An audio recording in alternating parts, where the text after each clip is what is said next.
everybody. Welcome to another episode of Organizing Adventures with Jenn. I'm Carolyn Topel, your host, and this is the fabulous Jenn Molinari of organizingadventureswithjenn.com, so you could look her up anytime.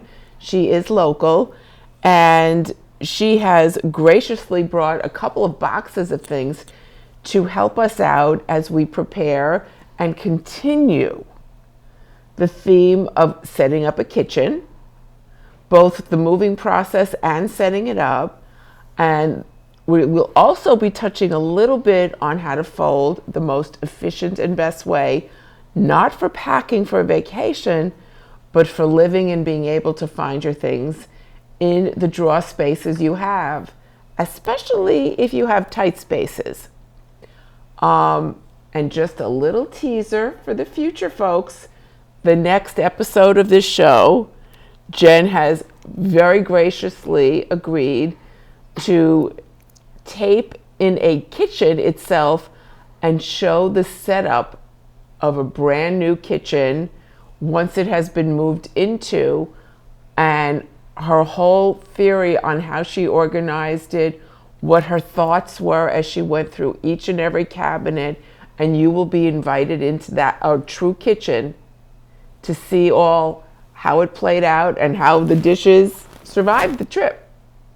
So now let's start in with a little recap from last time. If you hadn't seen it, Jenn had showed us a whole bunch of ways to get dishes and glassware packed in a very safe way so that when you arrived at your destination, they'd still be the same way they left their previous destination. So Jenn, go for it. Show us what to do. All right. So for the basic recap here, generally you're going to want to line the bottom and sides of a box either just with a paper towel or even bubble wrap if you want, but that's very extreme. You don't have to go out and buy bubble wrap.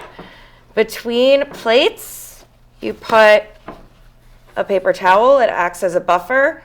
No clinking means no breaking. Slight clinking is always expected when the plates are heavier, like this one's kind of heavy and sturdy, even though it's small.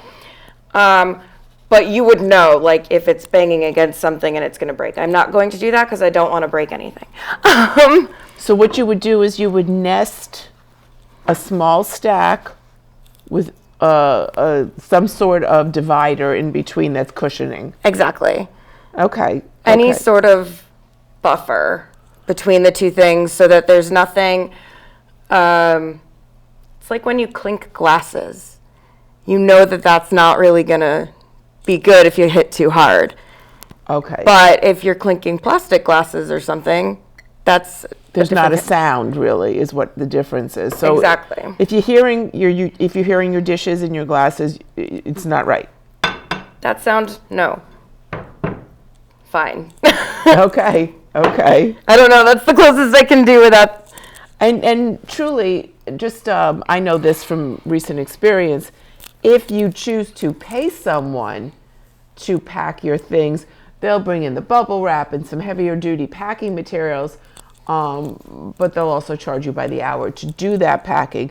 So if there is some way that you can take charge of your breakables and pack on your own, this is a safe way to do it. So does that make sense? Yes, definitely. And then in regards to glasses, I just brought one of my random pint glasses that I have. I have a lot of really fun ones. Literally, you just wrap them and nest them next to each other. If you have another glass, again, it's a similar situation. You don't want clinking. And the one thing I remember, which was an interesting trick, was when they were really fancy and more fragile glasses. Put it in. Not only do you wrap the outside, you wrap the inside and you wrap the stem. Yes, always wrap the stem. Stems break very easily. So by giving the stem width, it no longer has that thin instability that it would normally have in the box. Okay, thank you. That is a helpful recap, and it's even a helpful recap if you're just like, someone says, can you bring me some extra dishes? We're having a big party and we're using real dishes. And you say, sure, I'll because we're using glass and I know you have glass dishes. I've actually had that happen. It's a real thing. Oh. And this way, okay, I'll just take a little box and put a half a dozen of my glass dishes in, but I know how to stack them so they come home the same way they left. Exactly. You don't want to just take the stack out and assume that you can carry it easily because they're your dishes and you know them. You want to make sure that you protect them even from yourself. You really, from my interest in speed, correct. Yeah. So now, as we move on, one of the things we wanted to look at, which we didn't touch on the last time, which is interesting, and this a viewer sent to us. So we're really working on answering all of your questions, so keep sending them in. They asked the question, should I empty my pantry and pack up all the food, or are there items I should just donate or throw away? And I'm actually going to even augment this question and refrigerator also. Let's do it in two sections. First, pantry, which we know is non-perishables. Yes. Because they usually have a date 2 years in the future. Yeah. Or perishables that are in the fridge. So start with the pantry. Okay. Well, general start, it all depends on how far you're moving. Oh, okay. If you're moving across the country, leave your refrigerated things. Stop buying refrigerated things after a certain period of time because you don't want to waste. Just by little at a time. So like if you're going out, same thing as if you were going on a long vacation, you wouldn't leave a refrigerator full of food. Exactly. Okay. You're going to want to have that really sparse refrigerator if you're going to move across the country. Okay. But in the case of pantry items, if there's stuff that you have that's open, think about how long it's open and how long it's been open and how often you use it. If it's something you use often, it has probably not been open for a very long time. Also, if it's something you use often, if it's like an expensive item, I don't know, if you use really fancy balsamic vinegar for something or olive oil, some people are very, very protective and of their specific types of olive oil. Those are things that are fine to bring. In this case, make sure you definitely wrap them in a paper towel, mostly for spilling, and always pack them right side up if you are bringing them. Yeah. So. And what about Ziploc? Do you advise that, using Ziploc bags for some of these things that are if they're open already? If they're open, Ziploc bags are really good.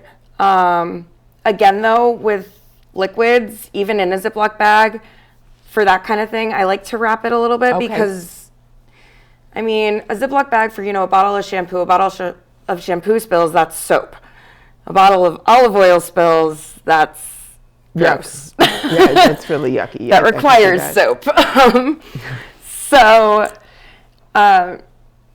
you want to kind of have the two layers if it's an open thing that you use frequently and is something that's of value to you. Okay.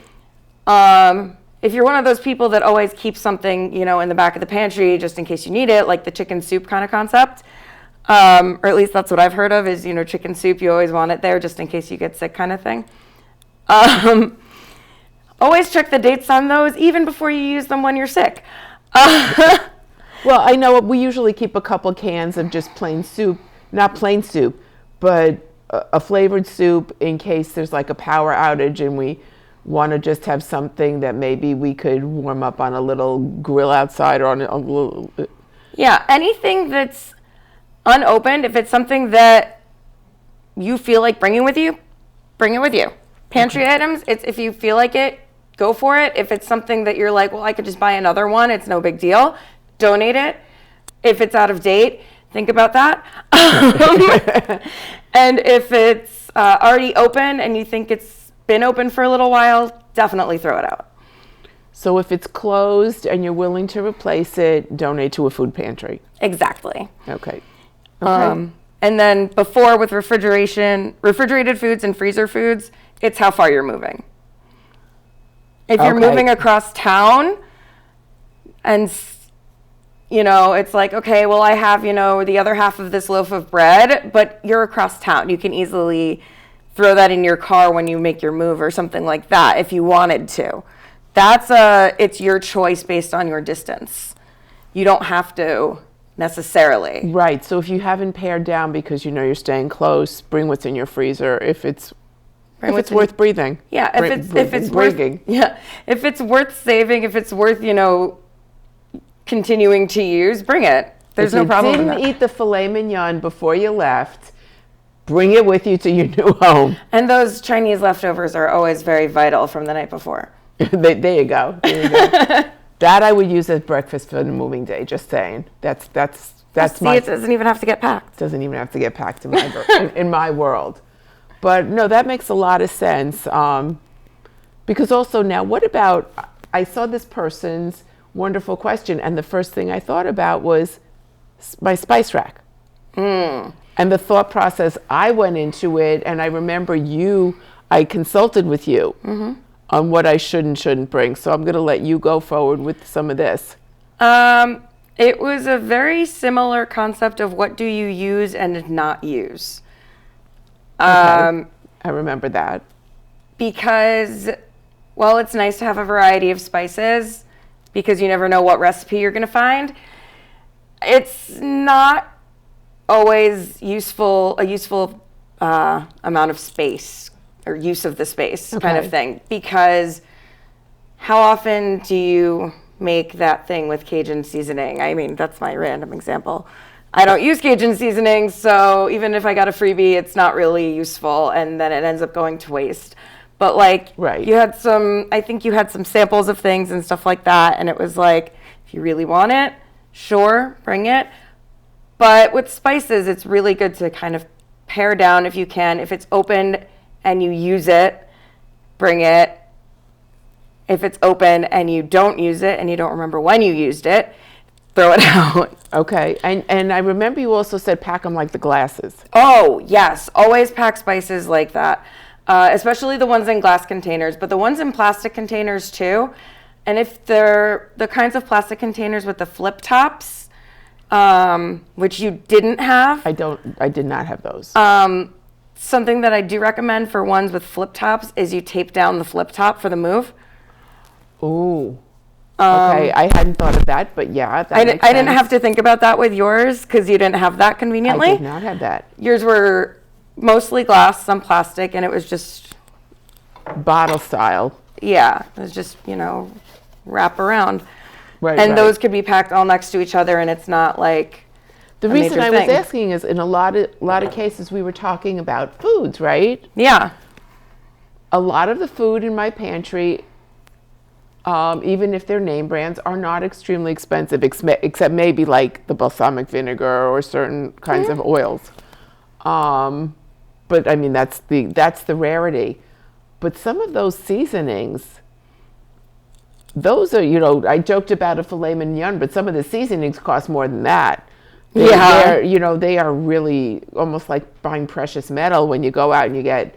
And it's not just saffron. I'm talking about just lovely seasoning blends and things. Good seasoning blends can cost a lot depending upon what your taste is. And it's always good if you're someone who has back stock because it's something that you use often and you weren't sure necessarily how much you were going to use offhand before the move, so you have an extra container. Just wrap it up. If it's a flip top, tape it shut. Okay. And that makes a lot of sense. In that tape it shut thing, I never even thought about that. You're right. I have a lot of different things that have shakers, and the shaker lids come off all the time. So if I'm not careful, if it's something I use too much. So it's always good to make sure to keep that lid safe. And then before you move, like the salt and pepper shaker, if you use them on a regular basis and there's still stuff in them though, should you just dump those out before the trip? I mean, it's salt and pepper. I'm not talking about it's probably best to dump it out because you don't really know what's going to happen in the move. Just because we pack it so neatly and nicely doesn't mean we know exactly how it moves. Oh, very true. Very true. Okay. So moving on, I would also want to know, as one of our viewers asked, is how can I efficiently pack up utensils and cutlery without losing anything? And full confession, I did not ask Jen to help me with this. and we showed up in our new home 3 forks short. I have no idea where they are because it's not like I lost them. And I could say it's on the web. So, you know, like when you say you drop things, everybody makes the joke it's somewhere in the World Wide Web. Yeah, this is somewhere in the web of what was in my household that somehow ended up in the trash. And it's very sad because I was trying to replace really nice cutlery, not silver, but still good quality. Yeah, so with utensils, my first recommendation is know how many you have. No, I'm completely serious. Well, that might have helped me if I'd counted them before. If you make sure you know exactly how many you have and you don't assume that you have as many as you necessarily started with when you first bought the set, that way you know if you lost any over time anyways. You're like, wait a minute, I thought I had like 10 of these and there's 2. No, I'm kidding. that would have been sad. That would have been really bad. So something that you can do for utensils is you can actually roll them together. Oh. That's a fork and a spoon, but like... Oh, like when people say they spoon with each other, you're making the fork and spoon with each other. Exactly. That's really cute. So, but the reason that you also want to know how many there are is because as you roll it up, you want to make sure you know how many are in the roll. Oh, okay. So we have 1 spoon. 1 spoon. 1 fork. 1 fork. 2 forks. We're going to stay like this, even though it's diagonal. 2 spoons. And I think that's it for the paper towels. So that was a 2 and 2. So we now have 4 in that bundle. Now, would you put like a rubber band around that or something? You can, if you would prefer to, but as long as you know what's actually in each bundle, it works. If you're concerned someone else will be unpacking with you who didn't necessarily do the packing, then yeah, rubber band it and maybe write a number on the paper. And the reason I say that is some people will have other people unpack for them. Yep. Or other people, you know, if they move with a spouse or something and the spouse didn't do the actual physical packing, the unpacking could be a little bit more complicated if they don't know what was in the box first. So basically the way I did it was probably not the best shot, which is why things ended up somehow disappearing into the netherworld. Because I took my container from the drawer, plunked it in the back seat of a car. For all I know, it's stuck between the back seat and the trunk, and just drove it over. Huh. Clearly not the best plan, since I had to replace forks. You didn't put it in a box too? You just put the whole tray in the thing? Yeah. Okay. Like I said, not the best plan when you're not thinking about. No, it's okay. It makes sense. I understand why you would choose to do that. It just, you know, it usually helps to have a barrier of some sort. Right. That's why you pack things in the boxes. That's okay. It's good. And you only lost 3. I mean, that's a pretty good one, you know, because you have like a lot of utensils. Yes. And we were able to replace them. So that was helpful. So perfect. Now, another question that I thought was really intriguing, and then we'll switch it up a little after that. One of our questions talked about appliance care. And this I also never asked, so I did not probably do it correctly, but our viewer asked, should I clean appliances? And we're talking about the little ones you bring, you're not bringing your stove, we hope. You can, but I mean, you can. That would be a little complicated, and more power to you for figuring that out, because I've never moved a stove or helped anyone move one. So should I clean appliances, small appliances, before packing them? And if so, how? And I'm looking at something that's a cute little funky thing here. Oh, this is a milk frother. I don't own one of those. It came with my Keurig. In all honesty, I have my own little like matcha frother that I've been using, but then it came with my Keurig. It's nice. It's a great machine. Okay, so you have a milk frother. So this is a milk frother, and it has its own little pedestal that heats it and everything with the outlet, and then it has its self, for lack of better terms. So the base, you're not going to use water? The base, you never use water. At least, especially not on like metal parts. Now, would you clean this before you move, after you move, or which? Oh, before you move, okay. Oh, no, both. Both. So what you want to do is you want to clean it before you move, as if you were going to use it again, like right away. And the reason I say that is because, you know, if you pack it like the day before your move and you pack it really well or like in a certain way that it doesn't get messed up in the move and it looks exactly how you left it, great, keep using it. But I always say wash it, clean it however you would to use it again, because you also don't know how long it's necessarily going to live in that box. You don't know how long it's going to take to unpack. No matter what you think in your head, it might not happen and that way. if you're doing a long distance move, it might be days anyway. And a long distance move could be days anyways, and you don't want any like particles or whatever. So clean it as if you were about to use it again, and make sure it's thoroughly dry.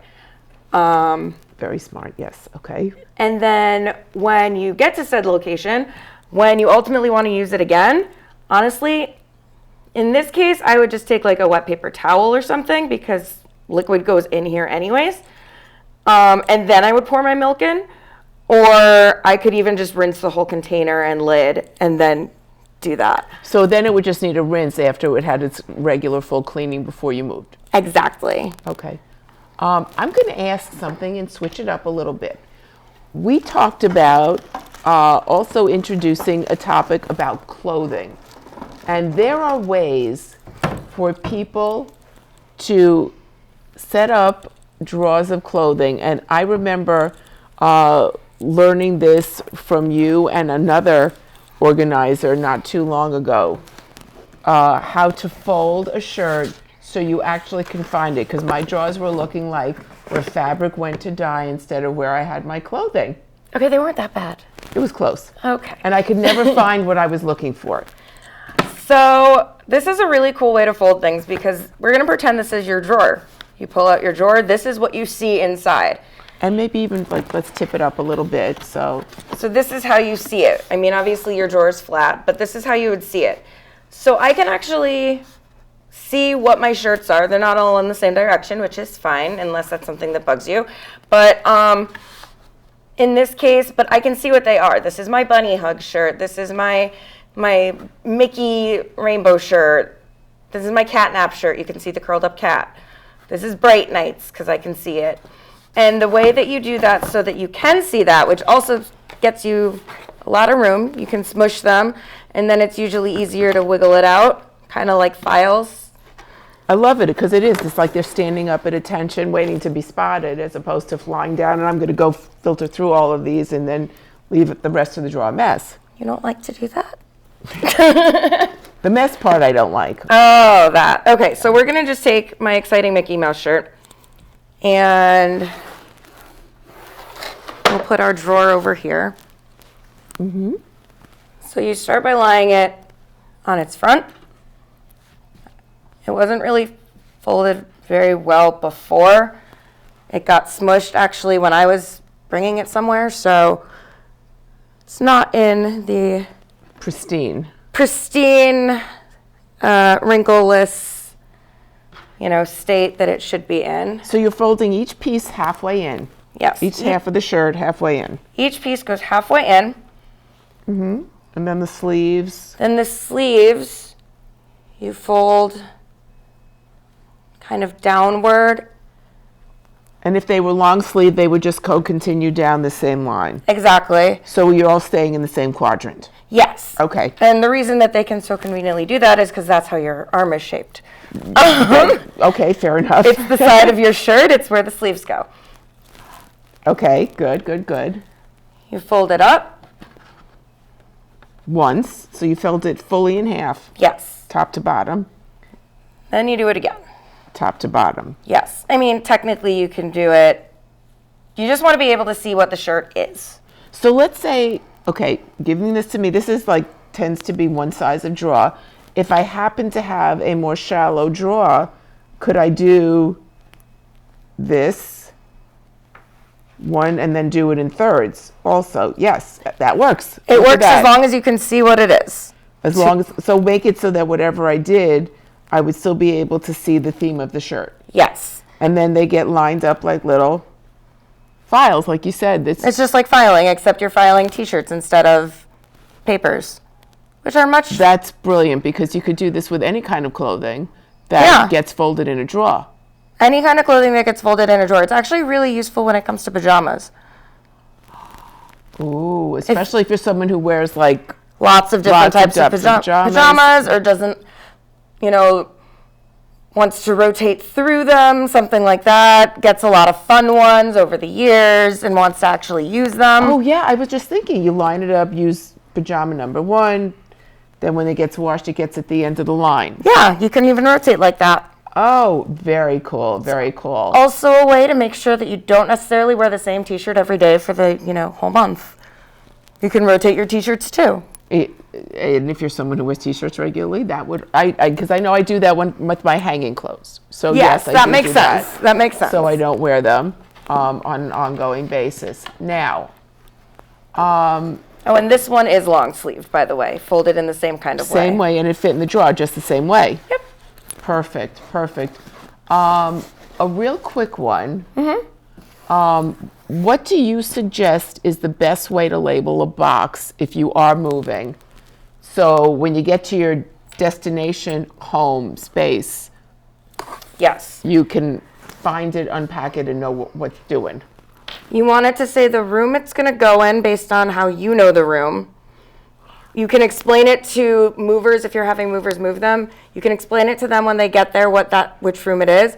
The room based on how you know what the room is going to be called, and the contents? The contents of it. So like we were talking about like utensils and glasses and stuff, I wouldn't necessarily put those in the same box, but you can label a box, kitchen, plates, utensils. Now you know what's in your box.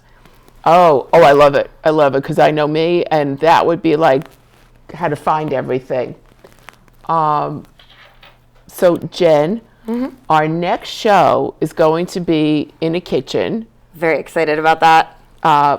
Possibly even mine, folks. I'm going to actually let you see my kitchen. So I will make sure to clean first, I promise. To be fair, she has a really nice kitchen, and cleaning is not something she really has to worry about because she's always really good about it. Well, thank you. Just saying. It's Thank always you. nice when I've seen it. Okay. Yes, Jen has been to that home a couple of times, and she has helped me organize that kitchen. She actually unpacked the kitchen with me. Yes. The day we set it up. Because you had to know where things were. Which is why I was there when you did it. Yes, exactly. I want to thank you for today's episode. This was great, and we will continue, and we will post questions about showing you a kitchen that has been unpacked and set up by Jenn Molinari of Organizing Adventures with Jenn. And we will see you next month. I hope you all had a great new year. Enjoy, and are going to have fun the rest of the winter. Stay warm.